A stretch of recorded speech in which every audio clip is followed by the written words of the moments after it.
আসসালামু আলাইকুম এভরিওয়ান। আজকে আমি তৈরি করে দেখাবো 3 ধরনের ময়েস্ট কেক রেসিপি। 2 ধরনের moist chocolate cake recipe, chocolate cup cake recipe, আরেকটা হচ্ছে ভ্যানিলা কাপ কেক রেসিপি।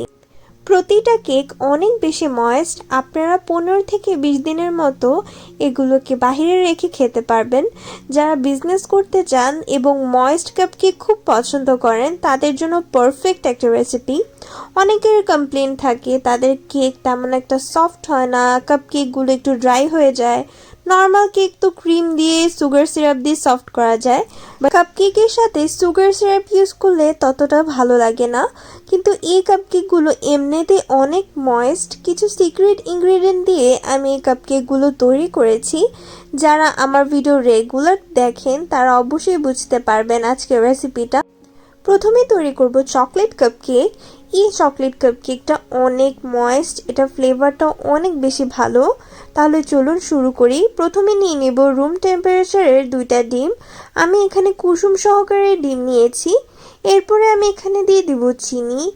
এই কেকটা তৈরি করতে আপনাদের কোনো প্রকার হ্যান্ড বিটার ব্লেন্ডার কোনো কিছুই লাগবে না। তৈরি করা অনেক সহজ আর খেতে অনেক বেশি ভালো। আমি পুরো কেকটা হ্যান্ড উইক্স দিয়ে তৈরি করে দেখাবো। আপনারা চাইলে এখানে হ্যান্ড বিটারও ইউজ করতে পারেন। সময়গুলো আমি উপরে লিখে দেব কতক্ষণ সময় লেগেছে। আরেকটা জিনিস আপনাদের সাথে শেয়ার করতে চাই, আপনারা যদি হাত দিয়ে উইক্স করেন আপনারা চাইলে এখানে ব্লেন্ডারে গুঁড়ো করা চিনি ব্যবহার করতে পারেন, কিন্তু আমি এখানে নর্মাল চিনি দিয়ে কেকটা তৈরি করে দেখাচ্ছি। স্পঞ্জ কেক তৈরি করার ক্ষেত্রে চিনিটা ভালোভাবে মিক্স করতে হয় কেকের ব্যাটারের সাথে, কিন্তু ময়েস্ট কেক তৈরি করার ক্ষেত্রে সামান্য পরিমাণ চিনির দানা থেকে গেলে কোনো সমস্যা হয় না, কারণ এটা একদম মিক্স হয়ে যায়। আর যেহেতু ময়েস্ট কেকে পানি থাকে তাই চিনিটা একদম কেকের সাথে মিক্সড হয়ে যায় আর কেকটা একদম পারফেক্ট হয়। তাই এখন তেমন একটা ব্লেন্ড করার অথবা উইক্স দিয়ে মিক্স করার প্রয়োজন নেই। যখন আপনারা দেখবেন হালকা পরিমাণে মিক্স হয়ে গিয়েছে তখনই আপনারা অন্যান্য সব ইনগ্রিডিয়েন্টগুলো দিয়ে দিবেন। আমার এই ব্যাটারটাকে মিক্স করতে হাতে 7 মিনিটের মতো সময় লেগেছে। হ্যান্ড বিটারে করলে দেখা যাবে 1 থেকে 2 মিনিটের মধ্যে একদম পারফেক্টলি হয়ে যাবে। এরপর আমি এখানে নর্মাল সয়াবিন তেল দিয়ে দিব।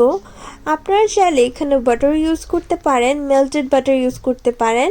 মেল্টেড বাটার ইউজ করলে 1/3 কাপ থেকে 1 টেবিল চামচ পরিমাণ বাটার সরিয়ে নিলেই হবে। এরপর আমি এতে দিয়ে দিব মিল্ক। আমি এখানে লিকুইড মিল্ক ইউজ করছি। কনডেন্স মিল্কটা দিলে টেস্টটা অনেক বেশি ভালো আসে। এরপর আমি দিয়ে দিচ্ছি কনডেন্স মিল্ক। এখন আমি দিয়ে দিচ্ছি আমার secret ingredients plain mayonnaise. Plain mayonnaise যেটার ভিতরে কোনো প্রকার ফ্লেভার অ্যাড থাকবে না। আমরা যে বাজার থেকে নর্মাল মেয়োনিজ কিনে এনে খাই সেটাই এখানে আমি ব্যবহার করেছি। মেয়োনিজ দেওয়ার কারণে যে কোনো কেক এত বেশি ময়েস্ট হয়ে যায়, এত সফট হয়ে যায়। আপনারা একবার অবশ্যই যে কোনো ময়েস্ট কেকে একটু মেয়োনিজ দিয়ে দেখবেন। এরপর আমি এতে দিয়ে দিচ্ছি ময়দা, কর্নফ্লাওয়ার। ময়দা এবং কর্নফ্লাওয়ার আমি চেলে দিব। এরপর আমি এতে দিয়ে দিব কোকো পাউডার। আমি এখানে আনসুইটেন্ড কোকো পাউডার ইউজ করেছি। যে কোনো কেকের রেসিপিতে চেষ্টা করবেন আনসুইটেন্ড কোকো পাউডার ইউজ করার। আমারটা হচ্ছে সেমি কোকো, মানে হচ্ছে এটা তেমন একটা ডার্ক না। কিছু কিছু কোকো পাউডার অনেক বেশি ডার্ক হয়ে থাকে, বেশি পরিমাণে দিলে কেকটা তখন তিতা হয়ে যায়। আপনারা সামান্য পরিমাণ কোকো পাউডারের সাথে সামান্য পরিমাণ কফি দিলে যে কোনো কেক অনেক বেশি ডার্ক একটা ফ্লেভার চলে আসে। ক্রাশ করে আমি কিছু ডার্ক চকলেটও দিয়ে দিয়েছি। আপনারা চাইলে ডার্ক চকলেটের জায়গায় মিল্ক চকলেটও ইউজ করতে পারেন। চকলেট দিলে কাপকেকের ক্ষেত্রে খেতে অনেক বেশি ভালো লাগে। কাপকেকে দেখা যায় অনেক সময় কোনো প্রকার ক্রিম ইউজ করা হয় না, আর এই কেকটা এমনিতে খেতে অনেক বেশি ভালো লাগে। এখন আমি মোল্ডে সবগুলো ব্যাটার ভরে নিচ্ছি। আমি মোল্ড একদম ভরে ভরে দিব না, আমার লাইনার অনুযায়ী আমি অল্প অল্প করে ব্যাটার ঢেলে দিচ্ছি। আমার প্রায় 17টা থেকে 18টার মতন নর্মাল কেক হয়েছিল ছোট সাইজের, আর বড় সাইজের হয়েছিল 4টা। বড় সাইজের কাপকেকগুলো অনেক বড় ছিল। আমার কাছে মোল্ড ছিল না তাই আমি 2 ব্যাচে তৈরি করেছিলাম। কাপকেকগুলো কিন্তু অনেক সফট, একদিন পরে কাপকেকগুলো অনেক বেশি ময়েস্ট হয়ে যায়। আপনারা এই কাপকেকটা অবশ্যই বাসায় তৈরি করবেন। আমি 100% শিওর আপনাদের কাপকেকগুলো অনেক ভালো লাগবে। এখন আমি তৈরি করব ময়েস্ট অরেঞ্জ কাপকেক। এই কাপকেকটা কিন্তু অনেক বেশি মজা। আমি নিয়ে নিচ্ছি এখানে বাটার। অবশ্যই চেষ্টা করবেন সফট অ্যান্ড বাটার ইউজ করতে। আপনারা যে কোনো ধরনের বাটার ইউজ করতে পারেন, কিন্তু এখানে আনসল্টেড বাটার ইউজ করতে হবে। চিনি দিয়ে হালকা মিক্স করে আমি এতে দিয়ে দিব একটা ডিম। ডিমটা দিয়ে আমি সুন্দর করে বিট করে নিব। আপনারা চাইলে বাটারটাকে আগে বিট করে তারপর চিনিটাকে মিক্স করে এরপরেও এর মধ্যে ডিমটাকে দিতে পারেন, কিন্তু আপনারা যদি কেকটা বেশি ময়েস্ট চান তাহলে এই প্রসেসটাই আপনারা ফলো করবেন। আপনাদের কেকটা একদম ময়েস্ট এবং পারফেক্ট হবে। 15 থেকে 20 দিন পরেও আপনাদের কেকটা দেখবেন একদম সফট আছে। আর এই কেকগুলো একদিন পরে খেতে অনেক বেশি ভালো লাগে। আমার এখানে আজকে অনেক ঠান্ডা পড়ছিল, তাই বাটারগুলো সফট হচ্ছিল না, তাই বিট করতে আমার একটু সময় লেগেছে। আপনাদের বাটারটা যদি একদম সফট হয়ে যায় তাহলে আপনাদের বিট করতে আরও একটু কম সময় লাগবে। আমি সময়গুলো উপরে উল্লেখ করে দিব, আপনারা দেখে নিতে পারেন। আর প্রত্যেকটা রেসিপি আমি ডেসক্রিপশন বক্সে দিয়ে দিব, আপনারা ওখান থেকে দেখে নিতে পারেন। আমার চ্যানেলে আরও অনেক ধরনের কেক রেসিপি রয়েছে, কিভাবে রেড ভেলভেট কেক তৈরি করতে হয়, কিভাবে 3 ধরনের ওয়েতে ক্রিম চিজ ফ্রস্টিং তৈরি করা যায়, কিভাবে পারফেক্ট ফুল তৈরি করতে হয়, সব কিছু রেসিপি রয়েছে, আপনারা দেখে নিতে পারেন। একটা মজার পাউন্ড কেক আপনাদের সাথে শেয়ার করলাম। এই পাউন্ড কেকটা অনেক টেস্টি। এই পাউন্ড কেকের রেসিপিটাও চ্যানেলে আছে, আপনারা দেখে নিতে পারেন। সবাই খুব পছন্দ করেছিল। বিট করতে করতে অনেকটা ফ্লাফি হয়ে গিয়েছে, আপনারা দেখতেই পাচ্ছেন। একটা জিনিস আপনাদের সাথে শেয়ার করতে চাই, সেটা হচ্ছে বিটারের যে টাইম সেটা আপনারা সবসময় মেনটেন করবেন। মানে বিটার 2 মিনিটের বেশি কখনোই বিট করবেন না, কিছুক্ষণের জন্য রেস্ট দিয়ে আবার বিট করবেন। আমি এখানে অরেঞ্জের কিছু খোসা দিয়ে দিচ্ছি, এরপরে দিয়ে দিচ্ছি অরেঞ্জ জুস, এরপরে দিয়ে দিচ্ছি তেল। আমি এখানে সয়াবিন তেল ব্যবহার করেছি। অরেঞ্জের যে খোসাটা চেষ্টা করবেন সাদা অংশটাকে বাদ দিয়ে তারপরে দিতে, না হলে কিন্তু তিতা হয়ে যাবে কেকটা। এরপর এখানে দিয়ে দিচ্ছি মিল্ক, এরপরে দিয়ে দিচ্ছি ভ্যানিলা পাউডার। আপনারা যে কোনো ধরনের ফ্লেভারের ভ্যানিলা পাউডার ইউজ করতে পারেন। এরপর আমি এখানে দিয়ে দিচ্ছি ভ্যানিলা পেস্ট। ভ্যানিলা পেস্টের জায়গায় আপনারা এখানে 1 টিস্পুন পরিমাণ ভ্যানিলা এসেন্সও ইউজ করতে পারেন। যেহেতু এটা অরেঞ্জ কেক, অরেঞ্জের ফ্লেভারটা বেশি থাকবে, তাই এখানে বেশি পরিমাণে ভ্যানিলা এসেন্স ইউজ করা যাবে না। এখন আমি ময়দা এবং কর্নফ্লাওয়ার দিয়ে দিচ্ছি। অবশ্যই ময়দা এবং কর্নফ্লাওয়ার চেলে দিতে হবে। বেকিং পাউডারটাও আপনারা চেষ্টা করবেন চেলে অ্যাড করতে, তাহলে আপনাদের ব্যাটারটা অনেক স্মুথ হবে এবং আপনারা যখন মিক্স করবেন, মিক্স করাটা আপনাদের জন্য সহজ হয়ে যাবে। কর্নফ্লাওয়ার কি কাজে লাগে? অনেকে আমার কাছে কোশ্চেন করে কর্নফ্লাওয়ারটা না দিলে হবে না।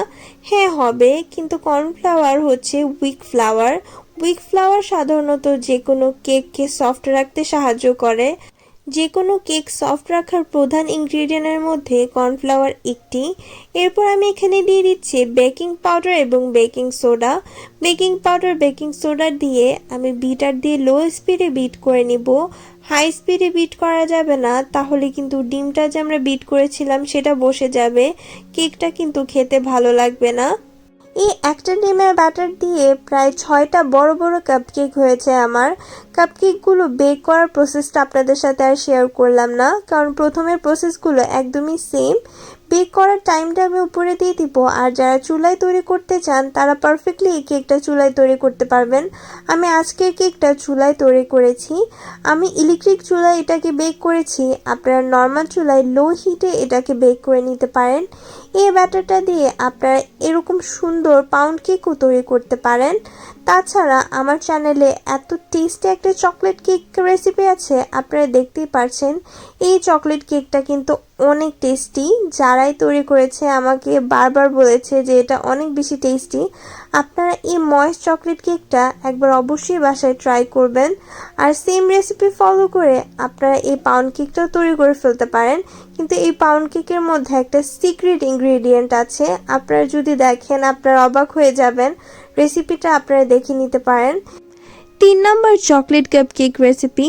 এই কাপকেকটা যে কতটা টেস্টি আপনারা তৈরি না করলে একদমই বুঝতে পারবেন না।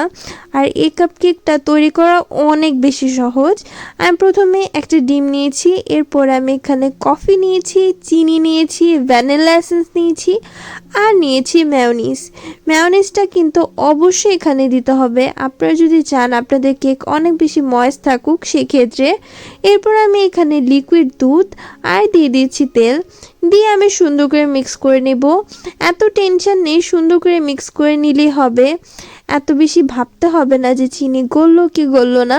এখন আমি এখানে দিয়ে দিচ্ছি ময়দা, এরপরে এখানে দিয়ে দিচ্ছি কোকো পাউডার, এরপরে দিয়ে দিচ্ছি এখানে কিছু ক্রাশ করে রাখা ডার্ক চকলেট।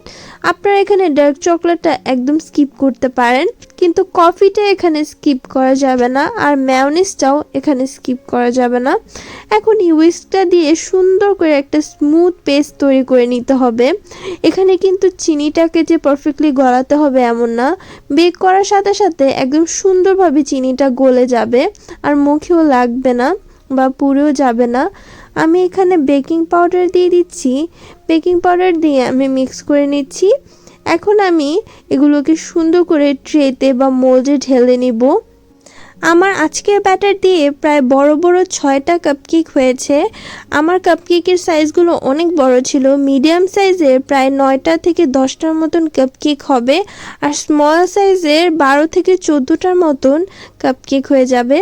কাপকেকগুলোর ভিতরে আমি ডার্ক চকলেট গানাশ দিয়েছিলাম যখন বেক করেছি তার আগে।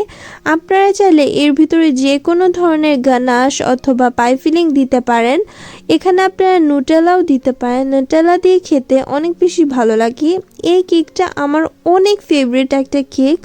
আপনারা যারা কেক তৈরি করতে পারেন না তারা এই কেকটা একদম ইজিলি তৈরি করে ফেলতে পারবেন। আর এই কেকটা খেতে যে কোনো কেকের তুলনায় অনেক বেশি টেস্টি। আশা করি আজকের রেসিপিগুলো ভালো লেগেছে। যদি ভালো লাগে প্লিজ আমার চ্যানেলটিকে সাবস্ক্রাইব করতে ভুলবেন না। আজকের জন্য এতটুকুই।